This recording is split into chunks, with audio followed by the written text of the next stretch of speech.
Moments before real change, systems spike, doubt, friction, and eerie coincidences converge. Tension means nearness, not failure.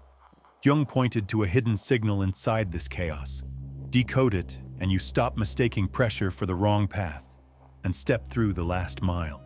Think of one situation in your life right now that suddenly feels heavier, where resistance, doubt, or obstacles have sharply increased. What if that pressure isn't a warning to stop, but the very signal Jung described? Write that situation down, or share just one word in the comments that names it. At turning points, opposites inside you don't cancel, they court. Two organizing principles get loud at once, the one that kept you safe and the one that can carry you farther. Doubt spikes because authority is shifting hands. Friction intensifies because two maps briefly overlap. Streets feel wrong when they are simply merging. The psyche rarely seeks calm first. It seeks coherence, and coherence often arrives shaking. If you mistake the tremor for collapse, you will retreat to yesterday. If you read it as a signal, you will stay long enough for the pattern to knit. When pressure climbs today, pause, soften your jaw, let your exhale run twice as long as your inhale, and then take the smallest next step you can name. Send one message, move one paragraph, make one call. Write down what surged, and circle the tiniest action that keeps you oriented toward the win. By the end of the day, close one loop with quiet precision, and notice what settles afterward. You are not breaking, you are braiding. Trust the shake long enough for the strands to hold. Edges shake before they knit.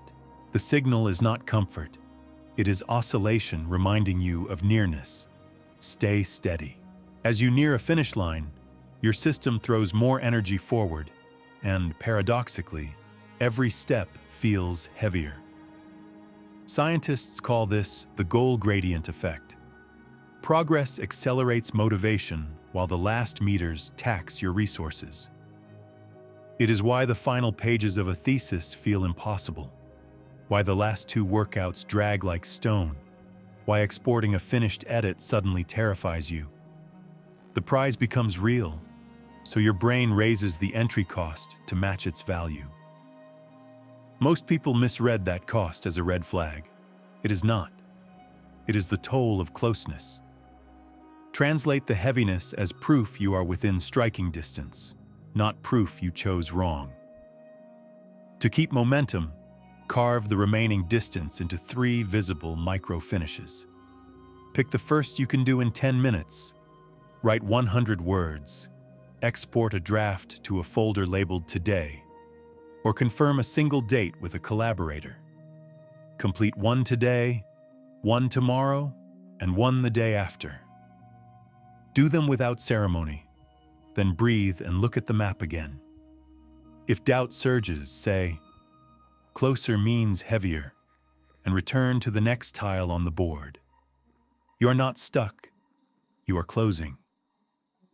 Closer feels heavier because it matters. Picture 2 versions of you standing at a threshold. Current, you protects belonging, predictability, and the familiar map that kept you from harm. Arrived, you protects truth, growth, and the wider horizon you asked for. Both argue for safety. They just spend safety differently. Near victory, their debate gets loud, and you misread the noise as unreadiness. Treat it as a negotiation, not a verdict.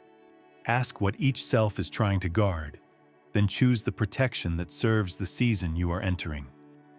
If you are about to publish, current you whispers, "Do not be seen," while arrived you replies, "Say it clean." Let both speak, then decide. Give current you a boundary to preserve. Give arrived you the microphone for one clear sentence today. Identity changes by appointment, not accident. Write one present tense sentence your arriving self believes, specific, ordinary, executable, and act on it once before night. Email one truth, press upload on one draft, or schedule one conversation you have delayed. The noise will not vanish. It will move into a useful rhythm as roles clarify. Keep going while the pulse is warm and measure progress by kept promises, not by feelings.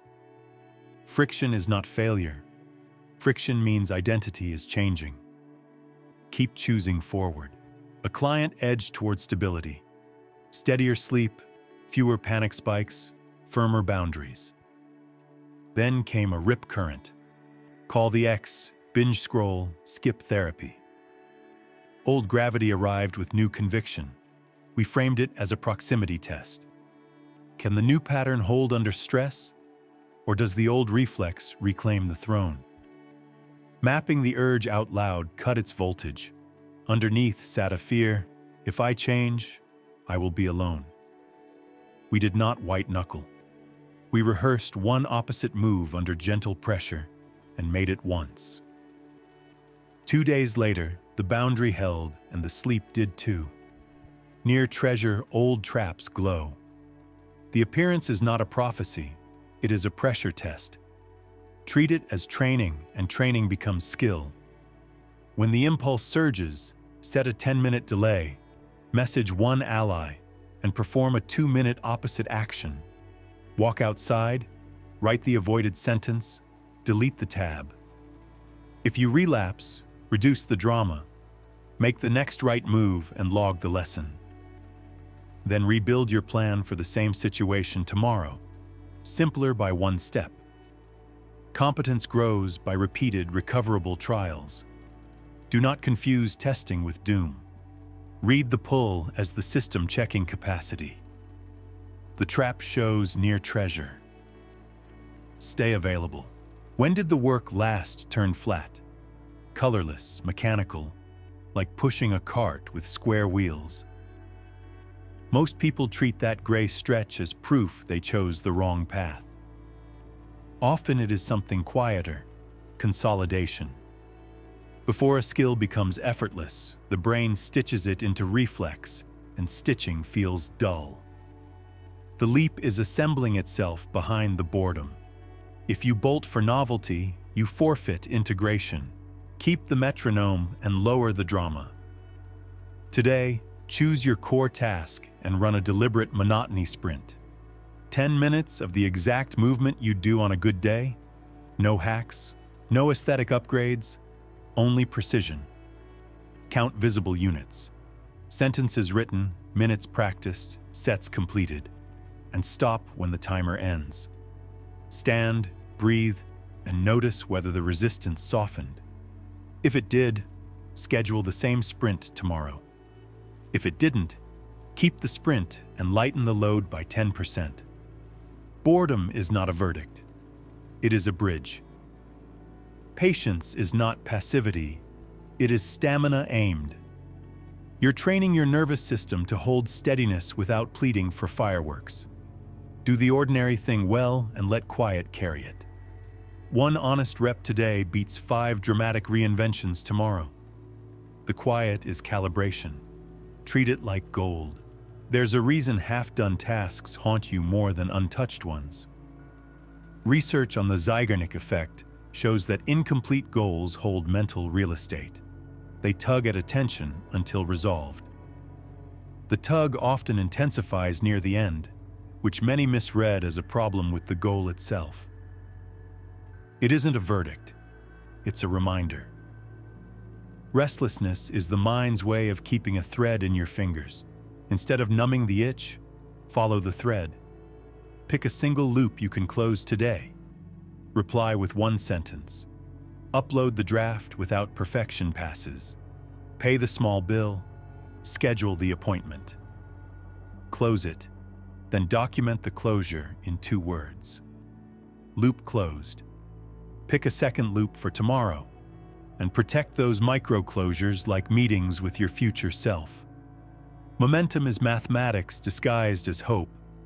3 closures create a slope. If you feel pulled to open another tab, pause and ask, does this reduce open loops? If the answer is no, return to the thread in your hand. Each knot you tie frees bandwidth for the win you're building. Even a small knot counts. Restlessness isn't the enemy, it is the rope forward. Hold it, pull once, and move one clean step closer. Here's the trick your brain plays near a finish line. Constraints tighten, decisions compress, effort spikes, and you translate the surge into, "This must be wrong." But the same weight that scares you is proof of proximity. Call it the last mile bias. When windows narrow and there's less wiggle room, you are not being punished. You're being focused. Treat the rising cost as a receipt, not a warning. Shrink the step until it fits today's margins. Ship the smallest truth you can stand behind in the next 24 hours. One page, not a chapter. One conversation, not a summit. One brave email, not a rebrand. Completion compounds. Courage grows by keeping promises at the smallest viable scale. If paralysis whispers, draw a line through 3 optional flourishes and keep the core. If fear insists on certainty, give it a deadline instead. Set a non-negotiable send time and prepare exactly to that boundary. Then stop preparing and cross. You are not here to perform perfection. You are here to progress. When the doubt returns tomorrow, repeat the process. Minimum shippable, hard deadline, honest send. Small movement beats frozen intention. The last mile lies loudest. Answer it with motion you can actually keep. For the rest of today, note 3 moments when resistance spikes near your goal. For each, do one tiny opposite move immediately. Send the message, keep the boundary, or take a minimum shippable step. Comment with a single word naming where it showed up. Be honest. When things get tense, do you start hunting for signs? Refreshing metrics, triangulating coincidences, asking for one more confirmation before you move? That habit can masquerade as prudence, but often it is avoidance wearing a halo. The desire to be perfectly certain grows loudest when action is simplest. Send the email, publish the page, keep the boundary. If you chase omens long enough, you outsource your agency to randomness. Real alignment rarely requires divination. It asks for the next clean step. Today, replace one ritual check with a 5-minute concrete move that advances what you already chose. Reply with one sentence. Put shoes on and walk outside. Move the project forward by one tile. When you finish, notice how clarity follows movement, not the reverse. If anxiety rises, write it down, answer it with one sentence, and proceed anyway. Faith here means behaving as if your decision matters. Evidence returns after motion. For community, share one word naming the domain where you swapped signs for steps. If you must read a signal, read outcomes you can influence. Precision is responsibility in practice. Seek alignment, not omens. The sky can rest while your hands work on the ground. Commit today. Your brain is a pattern engine. Under uncertainty, it connects dots fast. That gift turns costly when confirmation bias and apophenia take the wheel. You notice what fits your story, ignore what doesn't, and every coincidence feels like proof. Treat signals like hypotheses, not verdicts. Give them a small trial by fire. Make a falsifiable prediction. If this is real, then X should happen when I do Y. Look for disconfirming evidence. Check the base rate. How often would this occur by chance? Time box the test so you don't spiral. 10 minutes of disciplined checking can save 10 days of magical thinking. If the idea survives contact with reality, keep it. If not, retire it without drama. To practice, choose one belief shaping your decisions. Write the prediction it implies, the behavior you will take today, and the observation that would count against it. Run the test, record the result, and decide like a scientist, not an oracle. For community, share one word naming what you tested. Career, health, study, relationship. You can respect intuition without surrendering to superstition. Truth survives tests. Trust grows when you behave accountably under uncertainty. Let evidence, not adrenaline, turn the lights green and then move. Near a turning point, you may stop supplying an old role. No rescuing, fewer apologies, less midnight availability. Progress arrives with a cost. The social ecosystem adjusts. Texts slow, invitations thin, familiar dynamics go quiet. It is tempting to read that silence as failure. I changed, and now I am alone. Reframe it as pruning. When you stop feeding a pattern, the branches that depended on it wither. Meanwhile, light reaches growth that was starved. Silence is not a verdict. It is room for the right signals to find you. Treat the gap as intentional, not accidental. This week, schedule one solitary hour with no input, no scrolling, no podcasts, pen and page.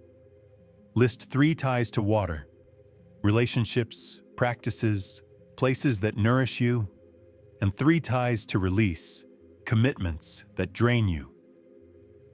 Choose one generous action toward the water side within 24 hours and one boundary toward the release side within 72. Text someone who wants the healthier version of you. Decline one request without apology. Then do something simple and embodied. Walk, cook, breathe air. Belonging grows when you respect your edges. Loneliness may visit while the landscape rearranges, but it is not the final story. Space invites the right allies. Keep building. Notice your pulse before a difficult call, or just after you hit, publish the body surges. Heart quickens, breath shortens, palms warm. Anxiety and excitement share a signature. Your label directs the energy. Call it danger and you'll hunt exits. Call it readiness, and the same chemistry becomes fuel. Treat your body like an instrument you can tune. When the wave rises, drop your shoulders, unclench your jaw, and lengthen the exhale. Then give it a sentence that serves your aim. This is capacity online. You do not have to love the sensation to use it. If you wait for calm, you rehearse avoidance. Act while regulated enough, and competence teaches your nervous system what safe progress feels like. Today, pick one task you usually delay until you feel better. Do the first 2 minutes now exactly as you would on a good day. Then stop and breathe. Log the attempt, not the mood. Repeat tomorrow, adding 1 minute. You are building a bridge between physiology and intention, one span at a time. Name it, steer it, and move while the current is warm. You don't need the storm to end to sail. You need a heading. Keep practicing daily. What you refuse to face returns as fate. Push it down, and it drives from the trunk. Turn toward it, and it joins your hands on the wheel. Near victory, the shadow makes a final bid. Old shame, envy, hunger offering fast relief at yesterday's price. Integration is not confession theater. It is accurate naming plus small ethical moves. Begin with one sentence that states the avoided truth as plainly as weather. Speak it once, to a mirror, a voice note, or a trusted friend. Expect a surge of defensiveness or fatigue. Treat it like weather, too. Then take one step that reduces harm and increases honesty, even by a degree. Apologize without justification. Decline the tempting shortcut. Return what is not yours, or set a boundary you can keep. Do not aim for purity. Aim for coherence you can live tomorrow. Document the step and the consequence. If the world does not end, and it won't, log that evidence for the next bid the shadow makes. Courage here is administrative. Small, accurate actions repeated until the compulsion fades. Avoidance keeps you circling the same exit. Facing turns the wheel forward. The pattern will protest. Let it. You are choosing adulthood over anesthesia today. Transitions bend time. Under stress, minutes stretch, urgency spikes, and the mind insists everything must be decided now. That distortion breeds bad calls, quitting a process that was working, sending messages you cannot unsend, torching bridges that only needed boundaries. Borrow precision from patience. Install a simple buffer. Unless safety is at stake, wait 72 hours before major reversals. Sleep 3 times, move your body, speak to one calm mind, and review the last month of evidence, not the last hour of feeling. If the choice still stands after the tide recedes, make it with a steady hand. Patience isn't passivity, it is calibration. To practice, pick one decision buzzing with urgency. Write it down. Write the smallest step that respects it without finalizing it. And do only that today. Examples. Draft the resignation letter but don't send. Price the move but don't sign. Outline the conversation but don't confront. Then turn your attention to something nourishing and embodied. Sunlight, a walk, a meal. By tomorrow, read your note again and update the evidence list. You are training the clock to serve your values instead of your adrenaline. Patience is precision. It keeps you from solving temporary feelings with permanent choices. You don't deserve a victory into existence. You build capacity to hold it. Winds leak through weak containers. Poor sleep, porous boundaries, no review cadence, no tolerance for boredom. Readiness isn't cosmic permission. It's the nervous system, calendar, and relationships arranged to sustain what arrives. Ask the only question that matters. If this success landed today, could you carry it without breaking yourself or others? If the answer is not yet, that is not indictment. It is a map. Strengthen the vessel in small, repeatable ways. Tonight, add one 10-minute ritual that protects the gain. Lights out earlier, a daily boundary phrase, a weekly review, or a boredom rep that trains steadiness. Tomorrow, remove one leak, a low-value commitment, a device habit that trashes sleep, or an obligation that belongs to someone else. Upgrade recovery before you upgrade speed. When progress arrives, try not to accelerate beyond what your container can bear. Add margins first. Measure readiness by how gently you can sustain the win, not by how dazzling it looks on day one. What you can hold stays. What you cannot hold slips. Build the vessel and let timing take care of itself. Momentum favors capacity. Return to basics. Here's the pattern, seen from altitude. Tension spikes. Boredom flattens. Restlessness tugs. Coincidences crowd. Old roles fall quiet.